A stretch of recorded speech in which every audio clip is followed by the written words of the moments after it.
اس لیے کہ مسلمان کو بکھیرنے کے لیے انہیں یہودیوں کے طریقوں پر لے جانے کی ضرورت ہے.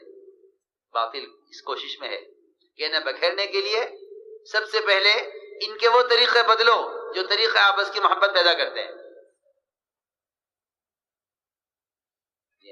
صحابی نے شکایت کی حضور اکرم صلی اللہ علیہ وسلم سے. عرض کیا کہ یا رسول اللہ کھانا کھاتے ہیں پیٹ نہیں بھرتا. شکایت کی تو آپ نے کوئی وظیفہ نہیں بتلایا کہ تم یہ وظیفہ پڑھ لیا کرو اور برکت جائے کھانے میں.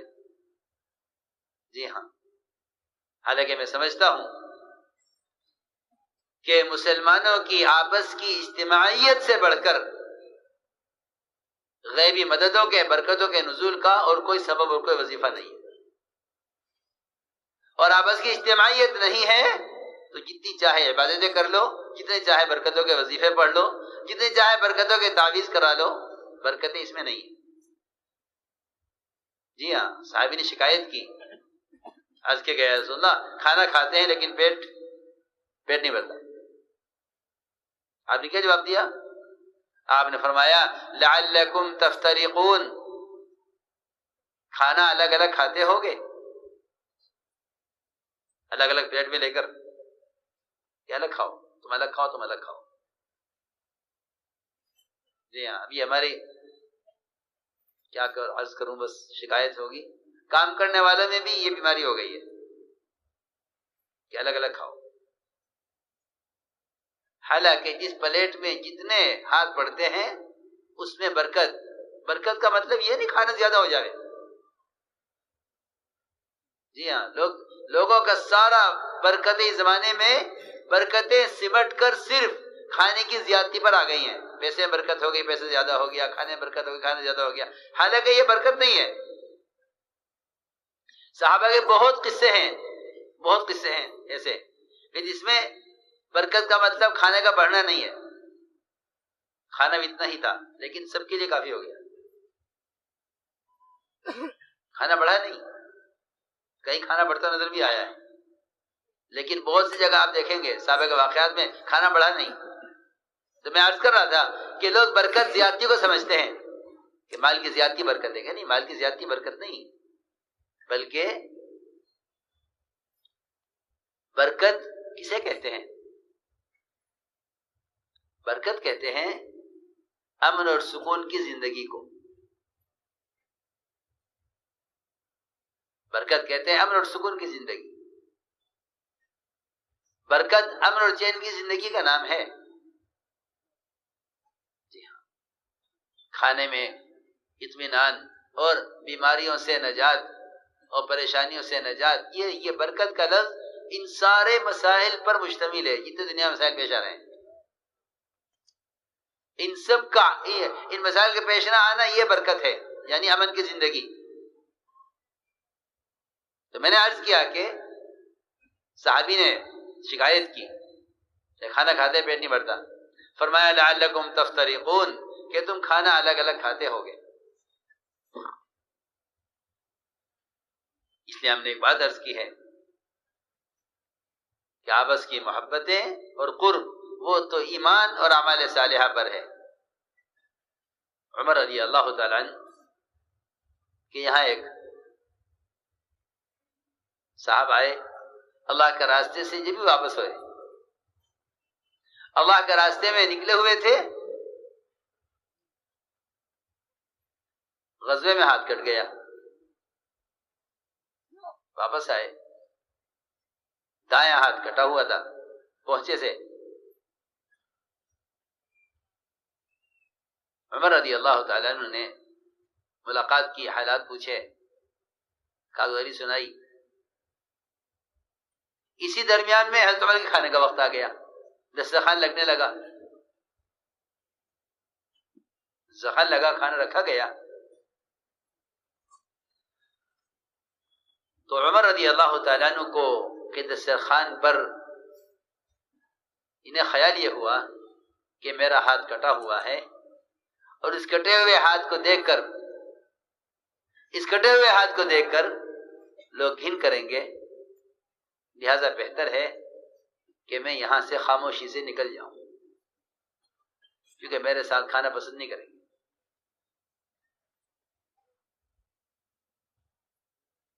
عمر رضی اللہ تعالیٰ عنہ نے سمجھ لیا کہ یہ آدمی جو ہٹ رہا ہے یہاں سے، یہ اس لیے جا رہا ہے کہ میرے کٹے ہوئے ہاتھ کی وجہ سے میرے ساتھ کھانا کھانا پسند نہیں کریں گے۔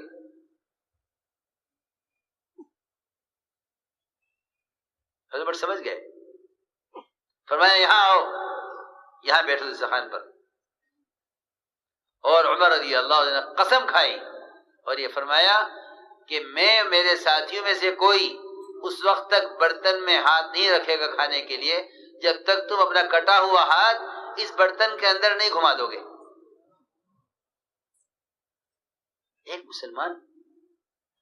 ایک مسلمان کا قرب،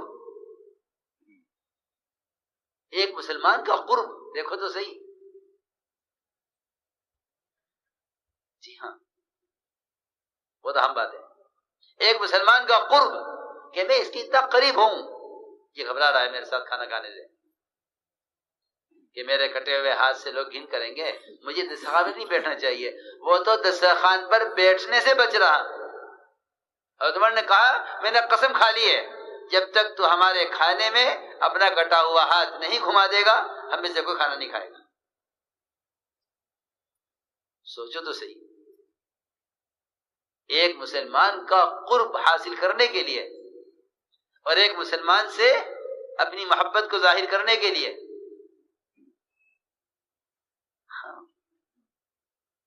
اس کو میں عرض کر رہا ہوں کہ ایمان اعمال صالحہ پر یہ محبتیں تھیں۔ چنانچہ حضرت عمر کا حکم تھا، وہاں امیر کے حکم کے علاوہ کوئی راستہ ہی نہیں تھا۔ اس نے اپنا کٹا ہوا ہاتھ کھانے میں گھمایا۔ حضرت ہمارے سب سے کھاؤ کھانا اس میں سے، تمہیں ایک امام والے کے ہاتھ سے گھن آ رہی ہے؟ سنو، حضرت عمر نے فرمایا کہ تم اس کے ہاتھ سے گھن کر رہے ہو، حالانکہ اس کا جو ہاتھ کٹا ہے اللہ کے راستے میں، اس کا یہ کٹا ہوا ہاتھ جو ہاتھ کٹ کے الگ ہوا ہے وہ جنت میں داخل ہو چکا ہے۔ جس کا ہاتھ اللہ جنت میں داخل کر چکے ہوں اس کا باقی جسم جنت میں نہیں جائے گا؟ کہ اللہ نے تو اس کے لیے جنت کو واجب کیا ہوا اور تم اس کے کٹے ہوئے ہاتھ کی وجہ سے اس کے ساتھ کھانے میں شریک نہیں ہو رہے۔ جی ہاں، یہ قرب، ایک مومن کے ساتھ ایسی محبت، ایک مومن کا اتنا قرب۔ ورنہ یہ بات میری یاد رکھنا سب کہ ایک مومن کو حقیر سمجھنا، ایک مومن کو حقیر سمجھنا، ایک مومن کو صرف حقیر سمجھنا اسلام سے مرتد ہونے کا سبب ہے۔ سنو میں کیا کہہ رہا، ایک مومن کو حقیر سمجھنا اسلام سے مرتد ہو جانے کا سبب بن جاتا ہے۔ اور ایک مومن کے قتل پر اگر تمام آسمان کی مخلوق اور تمام زمین کی مخلوق جتنے آدم علیہ السلام سے لے کر قیامت تک پیدا ہو، اگر یہ ساری کی ساری مخلوق اگر صرف ایک مومن کے قتل پر جمع ہو جائیں کہ اس کے قتل میں ان سب کا ہاتھ ہو تو اللہ تعالی ان سب کو جہنم میں ڈالیں گے۔ ایک مومن اللہ اکبر، سوچو، ایک مومن کا یہ مقام ہے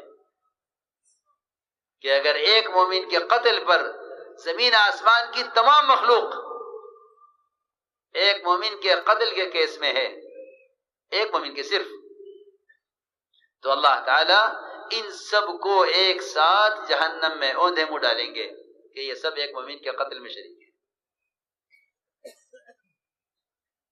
یہ سب مقامی، کوئی ایمان اور مومن کوئی معمولی چیز ہے؟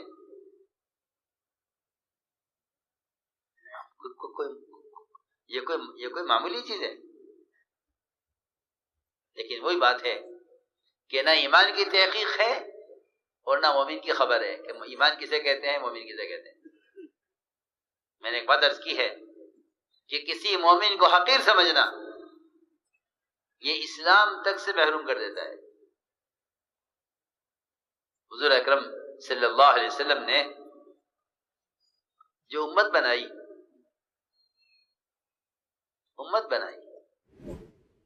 اور امت ایسے بنائی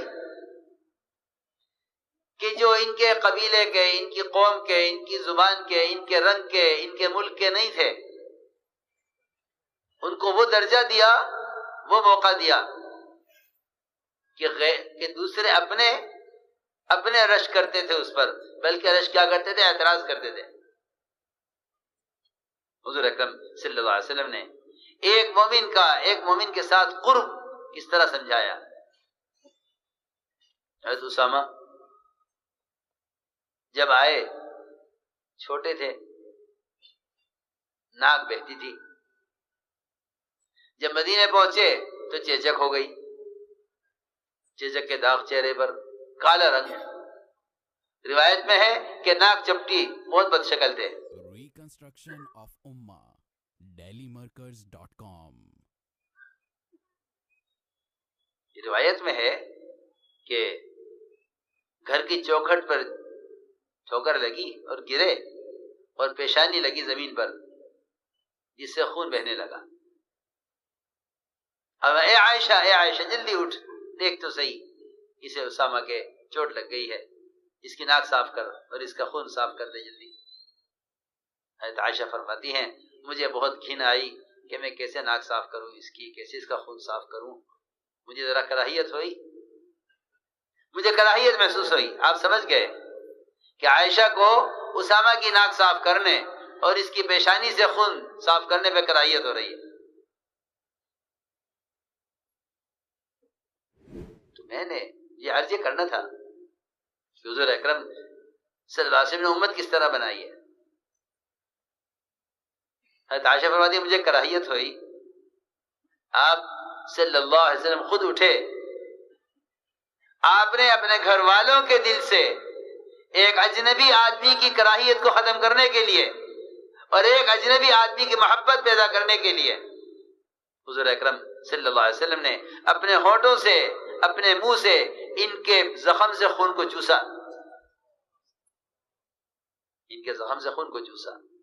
آپ ان کا زخم اپنے مبارک ہونٹوں سے ان کے زخم کے خون کو چوستے تھے اور باہر کلی کرتے تھے، یہاں تک کہ ان کا زخم آپ نے کسی رومال، کسی کپڑے سے نہیں، اپنے ہونٹوں سے ان کے زخم کو صاف کیا. بتانے کے لیے کہ مسلمان کا کیا مقام ہے، یہ بتانے کے لیے کہ مسلمان کا کیا مقام ہے. اجنبی ہے، دوسرے قبیلے کا ہے، دوسری قوم کا ہے، دوسرے رنگ زبان کا ہے.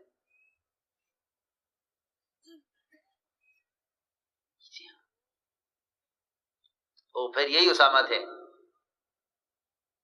اسامہ ہے کہ آپ نے ان کو جماعت کا ذمہ دار بھی بنا کر دکھلایا کہ دیکھو ہمارے یہاں باہر کے آدمی کی یہ حیثیت ہے.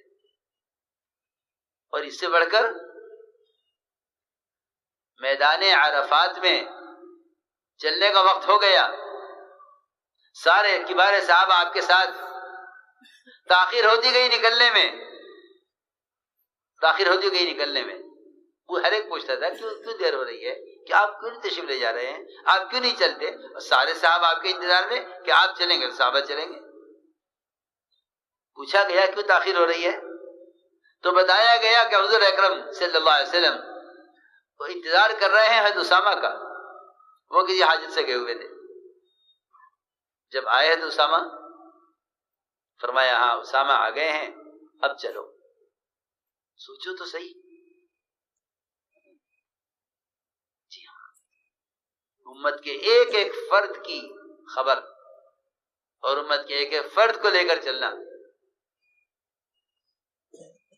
جی ہاں، سنو غور سے. انتظار آپ نے کیا ہے اسامہ کا. جب ہی آئے تو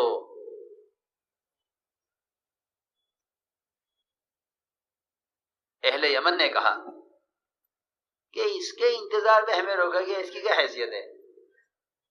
کوئی حیثیت والا آدمی ہوتا تو ٹھیک تھا. اب یہ ذرا ان کی کیا حیثیت ہے کہ ہمیں سب کو روکا گیا ان کی وجہ سے، اور ان کا کیوں انتظار کیا گیا؟ سب سے پہلے جو ارتداد آیا حضرت بکر صدیق کے زمانے میں، اس میں سب سے پہلے مرتد ہونے والے اہل یمن۔ پوچھا گیا کہ اہل یمن کیوں مرتد ہو گئے تھے حضرت بکر صدیق کی خلافت کے زمانے میں؟ تو جواب یہ ملا، روایت میں ایسا میں نے جمع کیا ہے، ذکر کیا ہے اس کا، تو جواب یہ ملا کہ صرف اہل یمن کے اسلام سے مرتد ہونے اور اسلام سے پھرنے کا جو سبب بنا ہے وہ صرف حضرت اسامہ کے انتظار کو حقیر سمجھنا تھا۔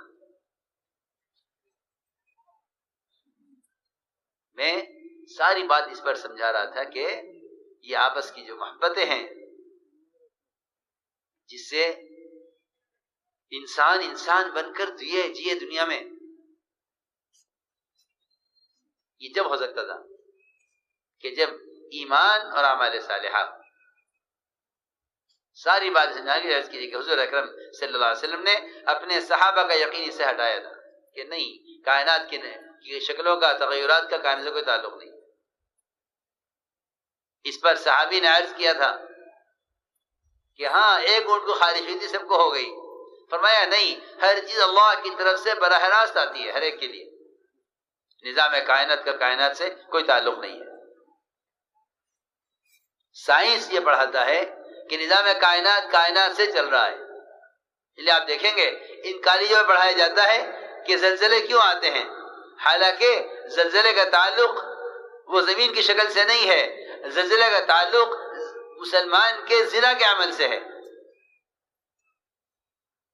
کیونکہ فرمایا جعلت لی الارض مسجدا وطہورا، کہ مسجد کی زمین تو اللہ نے سجدگاہ بنائی ہے۔ آپ نے فرمایا یہ میری امت کی خاصیت ہے کہ میری امت کے لیے پوری زمین سجدگاہ بنا دی گئی۔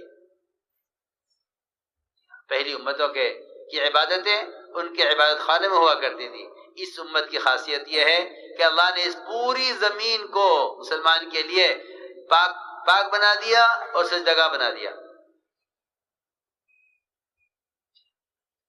جعلت لی الارض مسجدا وطہورا، تو جب وہ زمین جس کو اللہ کو سجدہ کرنے کے لیے بنایا گیا ہے، جب اس زمین پر زنا ہوتا ہے تو زمین کانپ اٹھتی ہے، زمین کانپ اٹھتی ہے، یہ میرے سینے پر کیا ہو رہا ہے؟ میں اس کے لیے بنائی گئی تھی، میں اس کے لیے بنائی گئی تھی، یہ میرے سینے پر کیا ہو رہا ہے؟ بتاؤ، کسی سائنس کے اسکول میں پڑھایا جاتا ہو، اگر یہ پڑھایا جاتا تو معاشرہ کتنا سدھرتا اس سے، کہ کالج میں پڑھایا جاوے کہ زنا اس لیے آتا ہے کہ زنا کی وجہ سے زلزلے آتے ہیں، زلزلہ اس لیے آتا ہے کہ زنا ہو رہا ہے۔ میں نے عرض کیا کہ کائنات کے تغیرات کا کائنات سے کوئی تعلق نہیں ہے، کائنات کے تغیرات کا تعلق براہ راست خالق کائنات سے ہے، اور اس کا کوئی حکم، اس کا کوئی فیصلہ بندے کے لیے شر کا نہیں ہوتا، وہ خیر کے فیصلے کرتا ہے بندے کے لیے، بشرطیکہ کہ بندہ اس کو خیر کے، اس کو نیک اعمال پیش کرے۔ اس لیے میرے دوستو عزیزو، سب سے پہلے انبیاء علیہ السلام نے آ کر کلمہ لا الہ الا اللہ اس کا مفہوم سکھلایا ہے۔ بارش حدیبیہ کی رات میں فرمایا آپ نے کہ تم میں سے بعض کافر ہوں گے، بعض ایمان والے رہیں گے۔ صحابہ گھبرا گئے، کیسے ہم کافر ہو جائیں گے؟ فرمایا جو یہ کہے گا کہ بارش فلاں ستارے کی وجہ سے ہوئی ہے، وہ اللہ کا انکار کرنے والا اور ستاروں پہ ایمان رکھنے والا ہے۔ یعنی بارش اللہ کے حکم سے ہوئی ہے، وہ اللہ پر ایمان رکھنے والا اور ستاروں کا انکار کرنے والا ہے۔ لوگ بیچارے ماہر موسمیات کی خبر پر یقین کر لیتے ہیں، حالانکہ جس طرح اللہ کے غیر کو نہیں معلوم، اللہ کے غیر کو نہیں معلوم، نبی کو بھی نہیں معلوم کہ قیامت کب قائم ہوگی، اس طرح اللہ کے غیر کو نہیں معلوم کہ بارش کب اور کہاں برسے گی۔ ان اللہ عنده علم الساعة وينزل الغیث ويعلم ما في الارحام، یہ 5 چیزیں اللہ نے جمع کی ہیں کہ اس کا علم اللہ کے سوا کسی کو نہیں ہے۔ رحم میں کیا بن رہا ہے؟